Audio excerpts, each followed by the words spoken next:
Hello students, welcome back to my academy Convex Academy. आज हम start करने जा रहे हैं electric field and charges chapter का नेक्स्ट डेरिवेशन, जिसका नाम है electric field due to a uniformly charge insulating sphere. हमारे पास टू टाइप्स के स्फीयर होंगे, number first conductor and second non conductor. Conductor में जब कोई चार्ज को हम उसके अंदर इंसर्ट करते हैं तब उससे बनने वाला इलेक्ट्रिक फील्ड कैसे फॉर्म करता है, और नॉन कंडक्टर के अंदर जब चार्ज को इंसुलेट करते हैं तो उसके अंदर इलेक्ट्रिक फील्ड किस तरीके से फॉर्म होगा, हम इस पास डिस्कस करेंगे। काफी इंटरेस्टिंग टॉपिक है, इस पर पूरा लेक्चर आप देखें और इसके मैं कुछ इंटरेस्टिंग एग्जाम्पल बताऊंगा, उसका जनरल लाइफ में क्या यूज है। ओके, सो ये फर्स्ट चैप्टर का आपका लास्ट लेक्चर है। ओके, तो इसे देखने के लिए स्टार्ट करते हैं अपने लेक्चर को। सो इसकी हेडिंग है intensity of electric field due to a uniformly charge insulating sphere. हमने प्रीवियस लेक्चर में डिस्कस किया था एप्लीकेशन ऑफ गॉस थ्योरम। उसी गॉस थ्योरम के बेस पर, गॉस लॉ के बेस पर हम इस डेरिवेशन को डिस्कस करेंगे, जो काफी इंपोर्टेंट है। गॉस ने बताया था किसी भी कंडक्टर के अंदर इलेक्ट्रिक फील्ड जो होता है वो जीरो होता है। ओके, ये काफी इंपोर्टेंट रिसर्च थी। सो इस पे बात करते हैं हम लोग। हमारे पास एक स्फीयर है, स्फीयर लाइक अ फुटबॉल। ओके, स्फीयर है, उसके अंदर हम एक कोई चार्ज इंसुलेट करते हैं, चार्ज इंसर्ट करते हैं प्लस क्यू, तो उससे बनने वाला जो इलेक्ट्रिक फील्ड होगा वो क्या होगा, इसके ठीक रेडियल फॉर्म में होगा।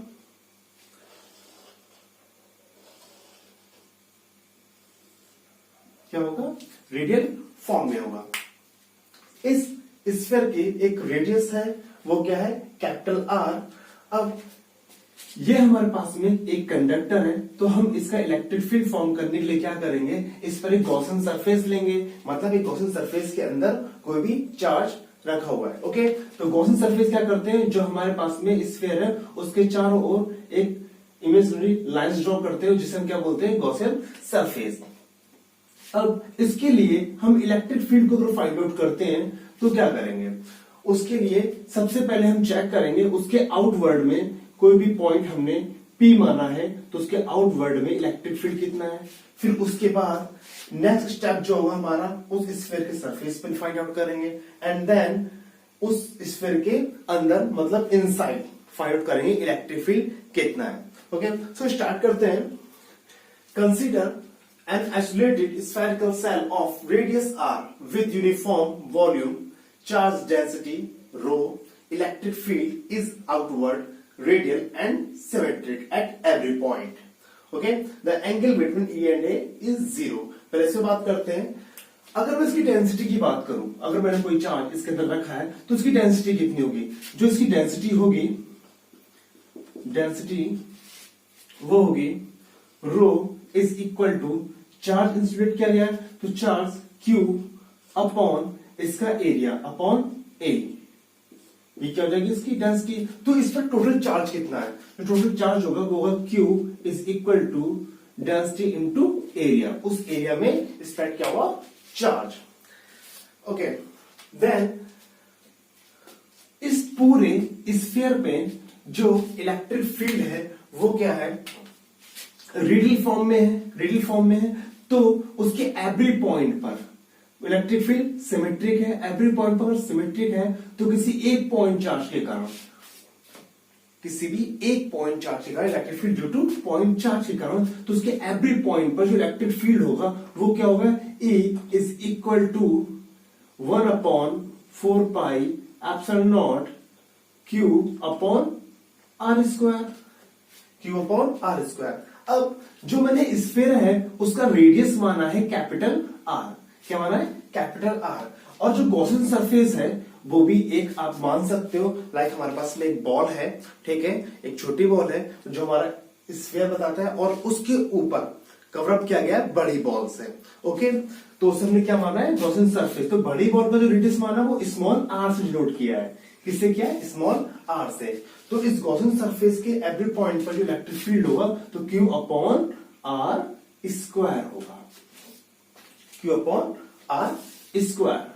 ठीक है, इस एवरी पॉइंट पे। तो इसे केस फर्स्ट में हम देखते हैं, केस फर्स्ट में लिख लिया गॉस लॉ को, हम इस पर गॉस लॉ की हेल्प से इसे सॉल्व कर रहे हैं। तो उसके लिए क्या करना होगा हमें, उसका फॉर्मूला होता है Q अपॉन एप्सिलॉन नॉट, जो गॉस का फॉर्मूला जो होता है। तो उसके लिए हमें पहले फ्लक्स का पता होना चाहिए। फ्लक्स निकालने के लिए हमें, जब फ्लक्स हम निकालते हैं उसका जो फॉर्मूला होता है E ds, ये जो फॉर्मूला होता है उसके लिए हमें एरिया का पता होना चाहिए और इन दोनों के बीच में बनने वाला एंगल, वो एंगल कितना है। ओके, तो इसके लिए एंगल की बात करें तो इसके एवरी पॉइंट पर जो एंगल होगा E एंड A के बीच में। अब किसी भी एक पॉइंट पर हम स्मॉल सरफेस मान लेते हैं, मान लीजिए सपोज वही हमारे स्मॉल एरिया है, ठीक है, इस गोल सरफेस वही स्मॉल एरिया है। तो इसका हम जो डायरेक्शन मानेंगे तो इलेक्ट्रिक फील्ड की डायरेक्शन इस डायरेक्शन में है। ओके, देन जो एरिया है उसकी डायरेक्शन भी यही है। तो इन दोनों के बीच जो बनने वाला एंगल होगा एवरी पॉइंट पे क्या होगा, जीरो होगा। अगर जीरो होगा तो यहां पर जो फ्लक्स होगा, नेट फ्लक्स जो होगा वो कितना होगा आपका, E ds cos 0 डिग्री। तो 0 डिग्री का मतलब 1, तो आ जाएगा E ds is equal to E ds। ds क्या है, ये हमारा जो ds है इसे आप फाई से भी डिनोट कर सकते हो। किससे कर सकते हैं, फाई ई से, इलेक्ट्रिक फ्लक्स, ऐसे भी आप फॉर्म कर सकते हो। E ds, E ds क्या है यहाँ पर, यहाँ पर ds है एरिया ऑफ स्फीयर। तो एरिया ऑफ स्फीयर जो हमारा होता है वो क्या होता है, एरिया ऑफ स्फीयर वो होता है 4 पाई आर स्क्वायर। तो यहां पर आप लिखो E into 4 pi R square. ये इसका क्या हो गया, एरिया क्या हमारा फ्लक्स, क्या आ गया, फ्लक्स। अब applying Gauss theorem, applying Gauss theorem. अब गॉस थ्योरम की बात करें तो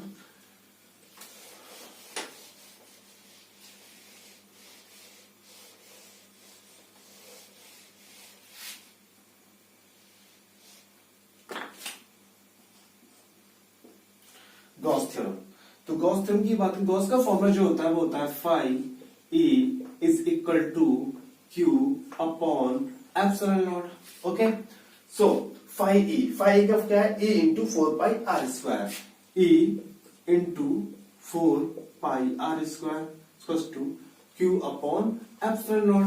तो ई का फॉर्मूला यहां से क्या निकल रहा है, ई इक्वल टू, ये अपॉन में चला जाएगा 1 upon 4 pi epsilon naught Q upon R square. तो ये जो इलेक्ट्रिक फील्ड का जो फॉर्मूला निकल कर आएगा स्मॉल आर डिस्टेंस पर, जहां पर हमने पॉइंट P माना है, वो क्या निकल कर आएगा, Q अपॉन आर स्क्वायर। ये जो फॉर्मूला है वो क्या है, ड्यू टू पॉइंट चार्ज, जो मैंने आपको पहले ही बताया था। एवरी पॉइंट पे क्या आएगा, E equal to 1 upon 4 pi epsilon Q upon R square. Okay, so it's the same as electric field due to a point charge. ये हमारी जो कंडीशन थी वो क्या थी, केस फर्स्ट। क्या है, केस फर्स्ट कंडीशन। अब बात करें केस सेकंड में क्या होगा, केस सेकंड। अब क्या किया, इस पॉइंट P को हमने यहां से हटाकर प्लेस किया उसके सरफेस पर, किसके, स्फीयर के सरफेस पर प्लेस किया। देन सरफेस प्लेस करने के बाद में when P lies on surface, जब P सरफेस पर लाइज किया है तब ये जो रेडियस है स्मॉल आर रेडियस है वो किसके इक्वल हो जाएगी, कैपिटल आर के, क्योंकि अंदर वाले स्फीयर का रेडियस क्या है, capital R. Then small R is equal to किसको जाएगा, कैपिटल आर के। तो इलेक्ट्रिक फील्ड का जो फॉर्मूला निकलेगा, E is equal to 1 upon 4 pi epsilon naught Q upon capital R square, Q upon capital R square. अब बात करें ये जो वैल्यू होगी Q अपॉन आर स्क्वायर, ये मैक्सिमम वैल्यू होगी। क्या होगी? मैक्सिमम वैल्यू किसकी? इलेक्ट्रिक फील्ड की। ऐसा क्यों? अब बात करते हैं ऐसा क्यों होगा, उस पर डिस्कस करते हैं। हमने पहले electric field due two point charge के कारण पढ़ा है कि जो ई जो होता है किसके प्रोपोर्शनल होता है? 1 अपॉन आर स्क्वायर के। किसको होता है? 1 अपॉन आर स्क्वायर के।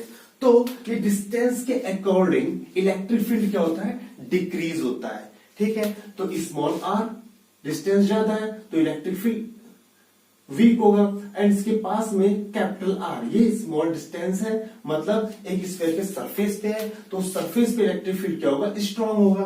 तो यहां पर क्या निकल कर आएंगे? इसकी मैक्सिमम वैल्यू। देन इसका थर्ड केस जो है, केस थर्ड। अब केस थर्ड में देखा, अगर स्फीयर के हमने फर्स्ट केस में देखा था, स्फीयर के थोड़ा आउटवर्ड सरफेस में जब पॉइंट पी हमने रखा तो वहां पर क्यू अपॉन आर स्क्वायर का इलेक्ट्रिक फील्ड निकला।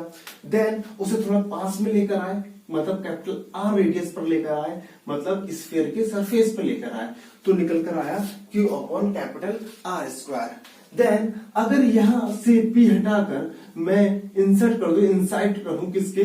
स्फीयर के अंदर किसी भी पॉइंट पर, अगर किसी भी पॉइंट पर लेकर आता हूं इस पॉइंट को, मान लीजिए पी, ये क्या हो गया? इसके अंदर हो गया। यहां पर सरफेस पे था पहले पी, अब इसके अंदर आ गया। तो अंदर आने पर क्या हुआ? अंदर आने पर देखा कि जो चार्ज था किस पे? जो डिस्ट्रीब्यूट किया गया था प्लस क्यू चार्ज इसके सरफेस पे, वो अंदर देखा गया, उसकी वैल्यू क्या निकल कर आई? Q is equal to 0। क्यों? ऐसा क्यों हुआ? ऐसा इसलिए हुआ, जो हमने जो फर्स्ट जो माना स्फीयर वो क्या था? कंडक्टर था। तो कंडक्टर की स्पेशलिटी ये होती है कि उसमें जब हम उसमें अंदर चार्ज इंसर्ट करते हैं तो चार्ज क्या होता है? ये इसके सरफेस पे ट्रांसफर हो जाता है। क्या होता है? सरफेस पे ट्रांसफर हो जाता है, तो अंदर तो चार्ज बचता नहीं है। ठीक है, यहां से उठकर इनर साइड से आउटवर्ड आ गया। ठीक है, तो इसके सरफेस तो अंदर की चार्ज क्या हुआ? वो हो जाएगा 0। जब अंदर चार्ज 0 हो जाएगा, केस थर्ड में, when P lies inside the sphere। ठीक है, जब P स्फीयर के अंदर होता है देन तो Q इक्वल टू 0 है। जब Q 0 है देन इलेक्ट्रिक फील्ड क्या होगा? इलेक्ट्रिक फील्ड क्या होगा? तो इलेक्ट्रिक फील्ड हो जाएगा आपका, इलेक्ट्रिक फील्ड का फॉर्मूला क्या लिखा था हम लोगों ने गॉस थ्योरम में? E ds is equal to Q upon epsilon naught. Q upon epsilon, तो Q की जो वैल्यू है आपकी वो क्या हो जाएगी? 0। जब ये 0 हो जाएगा देन E क्या बचेगा आपका? ये भी हो जाएगा 0। ये 0 तो पूरी क्वांटिटी 0। जब पूरी क्वांटिटी 0 तो ds क्या है? सरफेस। सरफेस किसका है? एरिया, सरफेस एरिया वो स्फीयर का, ये तो 0 हो नहीं सकता। जब ये 0 नहीं हो सकता तो क्या बचता आपका? Electric field. तो electric field E equal to क्या हो जाएगा? 0। ओके, सो थर्ड कंडीशन जब था, जब किसी भी स्फीयर के अंदर चेक किया हमने प्लस क्यू चार्ज रखने पर, तो वहां पर इलेक्ट्रिक फील्ड क्या निकला? 0। जब इलेक्ट्रिक फील्ड 0 निकला, ये जो रिसर्च थी ये हमारे गॉस ने बताई थी, किसी भी कंडक्टर के अंदर प्लस क्यू चार्ज जब रखते हैं तो इलेक्ट्रिक फील्ड 0 होता है। इससे रिलेटेड कई क्वेश्चंस बनते हैं हमारे एकेडमिक में, 12th क्लास के एंड IIT में या नीट में। ठीक है, इससे रिलेटेड क्वेश्चंस काफी बनते हैं। मैं आपके कल जब लेक्चर में करवाऊंगा तो उसमें क्वेश्चन बताऊं, कुछ इंपोर्टेंट क्वेश्चंस आपके एनसीईआरटी, SL अरोड़ा, इन सारे बुक का कंटेंट को लेकर आऊंगा। ठीक है, तो इन पर न्यूमेरिकल्स पे डिस्कस करेंगे कल हम। ठीक है, तो इस पर ध्यान रखना, जो थर्ड कंडीशन है इक्वल टू 0। ओके, इसे आप नोट करो, फिर हम बनाते हैं इसका ग्राफ। सो इसकी ग्राफ की बात करें, सो हमारी फिर फर्स्ट कंडीशन थी, वो कंडीशन थी आपकी E proportional 1 upon R square, ये इसके प्रोपोर्शनल था। सेकंड जो कंडीशन केस आया था वो था E proportional 1 upon capital R square, and third condition जो थी E इक्वल टू 0। ये क्या प्रेजेंट करता है? मुझे वाई ग्राफ शो करेंगे। ओके, सो ग्राफ की बात कर रहे हैं हम इसके। अब देखो, अंदर अगर यहां पर 0 है, जहां पर प्लस क्यू चार्ज है, अगर यहां 0 है तो इस पॉइंट से जब मैं चलना स्टार्ट करूंगा तो इस पॉइंट पे भी जीरो होगा, इस पॉइंट पे भी जीरो होगा, इस पॉइंट पे भी जीरो, मतलब स्मॉल आर की डिस्टेंस जो है वो इंक्रीज हो रही है, इंक्रीज हो रही है। स्मॉल आर की डिस्टेंस इंक्रीज हो रही है, बट वैल्यू क्या है, जीरो है। जैसे हम सरफेस पे आते हैं, सरफेस पे आते हैं, वहां पर वैल्यू क्या जाती है, मैक्सिमम, किसकी, इलेक्ट्रिक फील्ड की। जब स्मॉल आर की वैल्यू इंक्रीज होती जाती है, यहां तक होते होते होते एक पॉइंट इलेक्ट्रिक फील्ड क्या होता है, जीरो होता है। तो यह इस पॉइंट पर जो इलेक्ट्रिक फील्ड इंटेंसिटी होती है वो क्या होती है, मैक्सिमम होती है। क्या होती है, मैक्सिमम। सपोज में ये मैक्सिमम पॉइंट आ गया, ये इलेक्ट्रिक फील्ड मैक्सिमम होती है। अब इस पॉइंट पर E पोर्शनल 1/r² है, ठीक है, यहां पर ये मैक्सिमम पॉइंट है, ठीक। इसके बाद जब इस सरफेस से हम थोड़ा और दूर जाते हैं, मतलब स्मॉल r की डिस्टेंस और इंक्रीज करते हैं, तब क्या होता है, तब इसकी इलेक्ट्रिक फील्ड इंटेंसिटी वीक होती रहती है, मतलब डिक्रीज होती रहती है। अगर डिक्रीज होती रहती है तो इस मैक्सिमम पॉइंट से इसका ग्राफ जो ड्रॉ होगा वो डिक्रीज पॉइंट की तरफ होगा, लाइक दिस। ओके, ये जो होगा उसका ग्राफ, ठीक है। अब ये जो ग्राफ था वो था आपका E प्रोपोर्शनल 1/r², ये मैक्सिमम पॉइंट पर है, ठीक है। तो ये इसका पूरा ग्राफ है, आप इससे नोट करें और इसे ध्यान रखें, काफी इंपॉर्टेंट ग्राफ है। सो ये है हमारा interest of electric field due to uniformly charge insulating sphere for non conducting. Non conducting के लिए बात करें तो नॉन कंडक्टर जो हमारे पास में होता है, अगर उसके अंदर कोई भी इंसर्ट करते हैं चार्ज को, तो वो चार्ज ट्रांसफर नहीं होता उसकी सरफेस पे, किसकी, स्फीयर की सरफेस पे। तो वो कहां रहता है, तो वो रहता है स्फीयर के अंदर, उसके वॉल्यूम में, उसके वॉल्यूम में रहता है। तो उसकी डेंसिटी जो फॉर्मूला निकल कर आएगा हमारे पास में, तो उसकी डेंसिटी जो होगी वो होगी rho is equal to charge per unit volume. तो वॉल्यूम जो होता है वो होता है rho is equal to Q upon 4/3 pi R cube. ये इसकी डेंसिटी आ गई, 4/3 पाई आर क्यू, 3 चला जाएगा इसके ऊपर, ठीक है, 3 के ऊपर 4 पाई आर क्यू, ये इसकी डेंसिटी होगी। देन स्टार्ट करते हैं केस फर्स्ट में। हमारे पास में एक स्फीयर है, स्फीयर की जो रेडियस है वो कैपिटल R है, ठीक है। उस स्फीयर पे हमने एक गॉसियन सरफेस ड्रॉ किया है, उसकी रेडियस क्या है, स्मॉल r, और स्फीयर के अंदर एक इंसर्ट किया हमने charge plus q। Then case first, when P lies outside of sphere, then अगर आउटसाइड पे है, पॉइंट P है जिसपे मुझे क्या करना है, फाइंड आउट करना है electric field. Electric field find करने के लिए हमें क्या करना हो, पहले फ्लक्स निकालना हो और आफ्टर दैट हमें अप्लाई करना हो Gauss theorem. So then flux क्या हो जाएगा आपका, E phi E is equal to E ds cos theta, ds cos theta. अब हम कोई भी एक सरफेस मानते हैं, सपोज 1, ये एक सरफेस माना है, और सरफेस मानने पर इसका एरिया वेक्टर आपका A हो गया, ठीक है, और E इसका इलेक्ट्रिक फील्ड डायरेक्शन आपकी E आ गई, ठीक है। इसके भी एवरी सरफेस पे जो इलेक्ट्रिक फील्ड, जो उसकी इलेक्ट्रिक फील्ड लाइंस जो होंगी उसकी भी रेडियल डायरेक्शन होगी, मतलब वो भी आउटवर्ड इस तरीके से रेडियल लाइंस जाएंगी, ठीक है, दिस लाइक दिस। ओके, सो इसके लिए हम फ्लक्स को बात करते हैं, तो फ्लक्स हो जाएगा ds cos थीटा। इन दोनों भी जो एंगल ड्रॉ होगा इस एवरी पॉइंट पर, जो एंगल होगा वो क्या होगा, 0 डिग्री। तो cos E ds cos 0 क्या हो जाएगा, 1। Then E ds E D S. D क्या है आपका सरफेस एरिया। सरफेस एरिया क्या होता है स्फीयर का 4 पाई आर स्क्वायर, तो इनटू 4 पाई आर स्क्वायर, ये 5e आ गया 5e आ गया। उसके बाद में आप अप्लाई गॉस थ्योरम। अगर गॉस थ्योरम अप्लाई करते हैं तब क्या हो जाएगा 5e equals to q upon epsilon naught. ठीक है, तो आ जाएगा आपका इसकी जगह e into 4 pi R square equals to q upon epsilon naught. तो e का फॉर्मूला आ जाएगा 1 upon 4 pi epsilon naught q upon R square. Same हमारा कंडक्टर एंड नॉन कंडक्टर के लिए जो फर्स्ट कंडीशन जो होगी इलेक्ट्रिक फील्ड की q अपॉन आर स्क्वायर भी होगी। ठीक है, वो सेम आप उसी की तरह सॉल्व करेंगे। एंड आफ्टर केस सेकंड की बात करें तो केस सेकंड जो है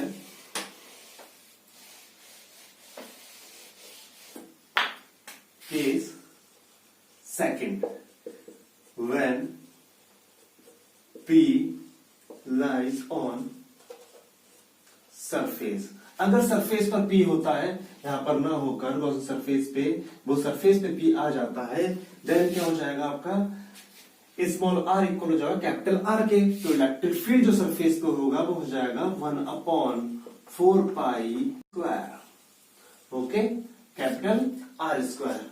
देन अब बात करें केस थर्ड की।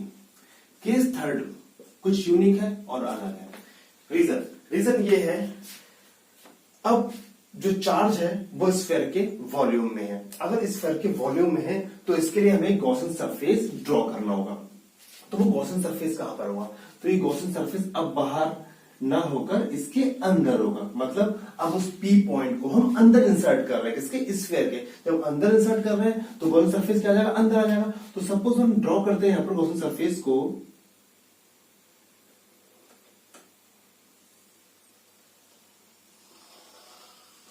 Like this, okay.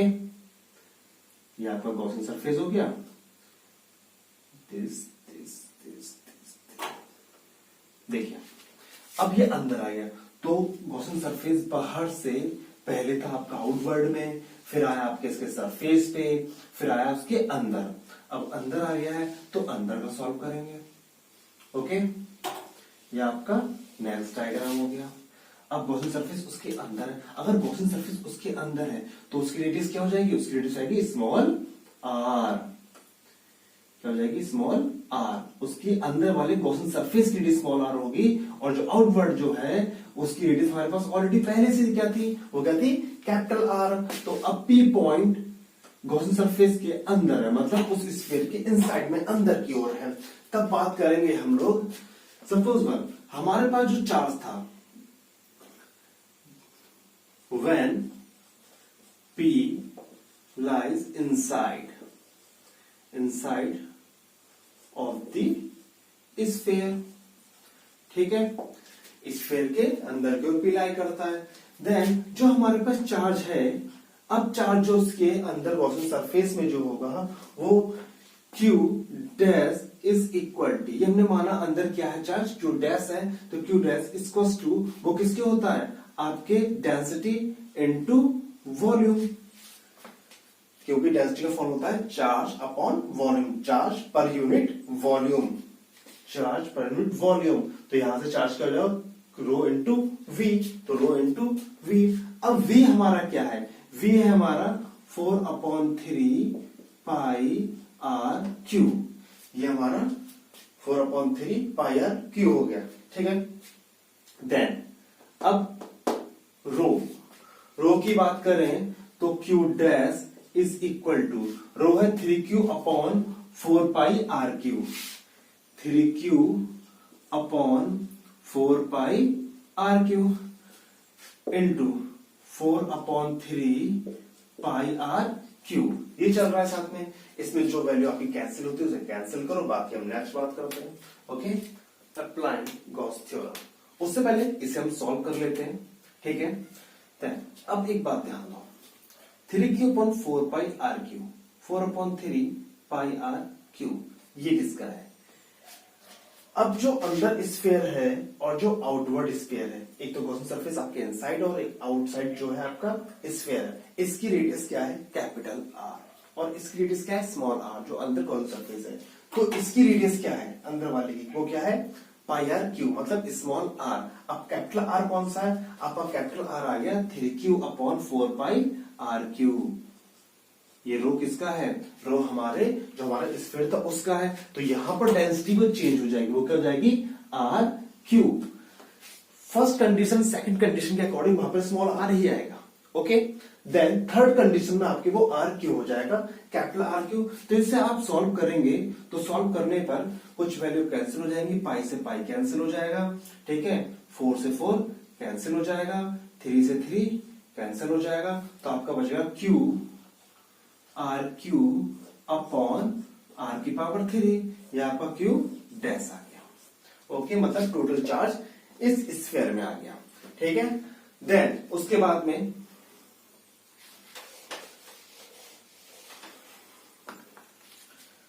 अब यहां पर अगर गॉस थ्योरम की बात करें, अप्लाइंग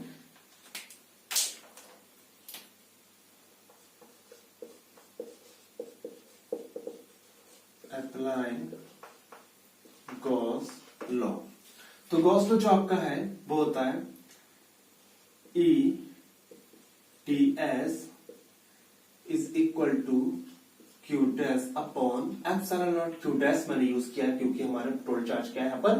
क्यू डैश है। ओके, ये आपका क्या हो गया? गॉस थ्योरम का फॉर्मूला आ गया।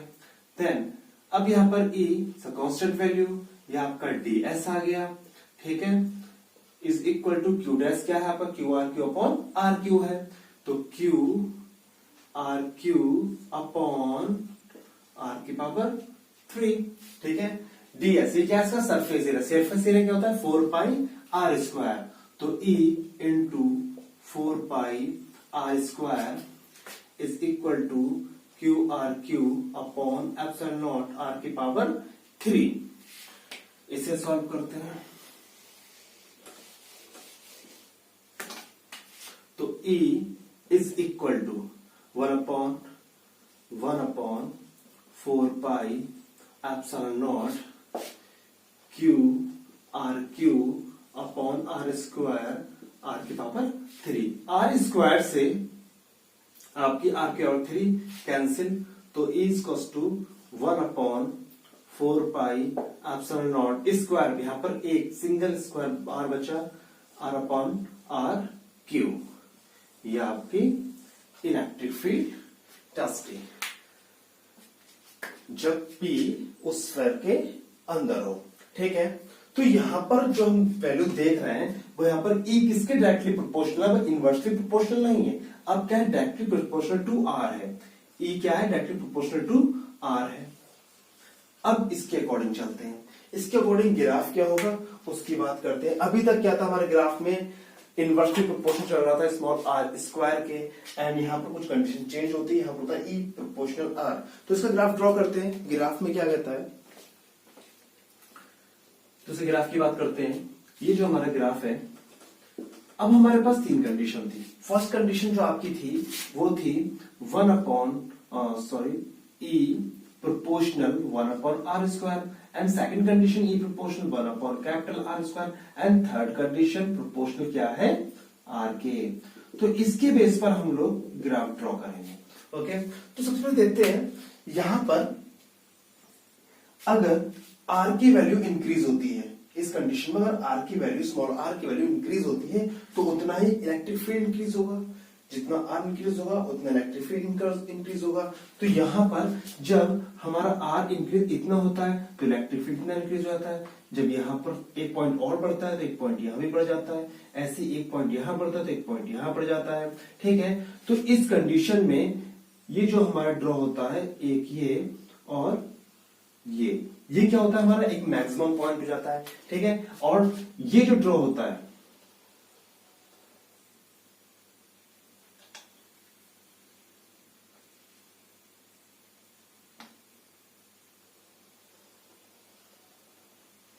ये हो जाता है आपका E प्रोपोर्शनल R। ये जो लाइन ड्रॉ करती है वो होती है ई प्रोपोर्शनल आर की, और ये हमारी ये जो पॉइंट होता है ये है आपका ई प्रोपोर्शनल 1/R²। ये मैक्सिमम वैल्यू है। क्या है ये मैक्सिमम वैल्यू यहाँ पर मिलती है हमें। उससे पहले आर जितना इंक्रीज होता है उतना आपका ई इंक्रीज होता है। तो ये लाइन ड्रॉ करती है आपकी ई प्रोपोर्शनल आर को, ई प्रोपोर्शनल आर को आपकी ये लाइन ग्राफ करती है, और ई प्रोपोर्शनल 1/R को जो inversely proportional R capital R² maximum value वो इसे डिनोट करती है। यहाँ पर मैक्सिमम पॉइंट है। Then after that E proportional 1/R², जो स्मॉल R² है ये क्या करता है, यहाँ पर इलेक्ट्रिक फील्ड डिक्रीज होता है जब आर की वैल्यू को और बढ़ाते हैं। जब कैपिटल स्मॉल आर की वैल्यू और बढ़ती रहेगी उतनी ही इलेक्ट्रिक फील्ड डिक्रीज होती रहेगी। तो यहां पर आपका जो आता है ग्राफ वो आता है लाइक दिस। ओके, ये आपका हो गया इसका ग्राफ। ये सारा आपको समझ में आ गया होगा। ई प्रोपोर्शनल 1/R², ये इसका ग्राफ ड्रॉ होता है। ये हमारे इसमें कुछ बातें। फर्स्ट जो हमारा था कंडक्टर में आपको एक बात नोट करनी है, जब कंडक्टर के अंदर किसी भी चार्ज को रखते हैं तो उसमें इलेक्ट्रिक फील्ड क्या होता है, 0 रहता है। ओके, देन इसकी थर्ड कंडीशन थी नॉन कंडक्टर की, कि जो ई होता है वो डायरेक्टली प्रोपोर्शनल होता है आर के। अगर आर इंक्रीज होता है तो उसकी इलेक्ट्रिक फील्ड भी इंक्रीज होती है। ओके, सो आज का टॉपिक यही फिनिश होता है। इस टॉपिक में कुछ एग्जाम्पल की मैं बात कर रहा था इलेक्ट्रोस्टैटिक शील्डिंग की, कि ये जो इलेक्ट्रिक फील्ड बनता है किसी भी कंडक्टर नॉन कंडक्टर में, तो वो किस तरह जनरल लाइफ में यूज होता है, जिससे हमने जोड़ा इलेक्ट्रोस्टैटिक शील्डिंग के साथ में। लाइक अगर जो हमारे मोबाइल लैपटॉप्स जो बनते हैं, ठीक है, तो उस मेटल के जो बनते हैं, उस मेटल के अंदर हमने क्या बोला, कंडक्टर में इलेक्ट्रिक फील्ड 0 रहता है। ठीक है, तो जब उस जितने भी हमारे इलेक्ट्रॉनिक्स इंस्ट्रूमेंट जो होते हैं हम उस कंडक्टर के अंदर रखते हैं, क्योंकि वो कंडक्टर सेफ रखता है उन इंस्ट्रूमेंट को एक्सटर्नल इलेक्ट्रिक फील्ड से, क्योंकि ये कंडीशन गॉस पहले ही प्रूफ कर चुके हैं कि उसके अंदर इलेक्ट्रिक फील्ड 0 होता है। तो इसी को हम बोलते हैं इलेक्ट्रोस्टैटिक शील्डिंग। तो हमारे जितने भी मोबाइल लैपटॉप्स वगैरह हैं ये सारे इससे सेफ रहते हैं। ओके, इस पे आप ध्यान रखेंगे। और सेकंड चीज जो आपकी है नॉन कंडक्टर लाइक अ फुटबॉल के अंदर अगर मैं किसी भी चार्ज को इंसर्ट करता हूं तो फुटबॉल के सरफेस पे कभी भी electric field, external electric field नहीं होगा, वो उसके वॉल्यूम में ही रहेगा। ठीक है, इससे रिलेटेड बहुत सारे क्वेश्चन आपके एकेडमिक पे पूछे जाते हैं। इस पर हम डिस्कस करेंगे नेक्स्ट लेक्चर में, काफी इंपोर्टेंट टॉपिक्स रहेंगे। ओके, सो अगर आपको ये लेक्चर पसंद आया तो प्लीज लाइक करें, सब्सक्राइब करें। ठीक है, और जुड़े रहे मेरे चैनल कॉन्वेक्स एकेडमी में। Thank you so much, bye bye.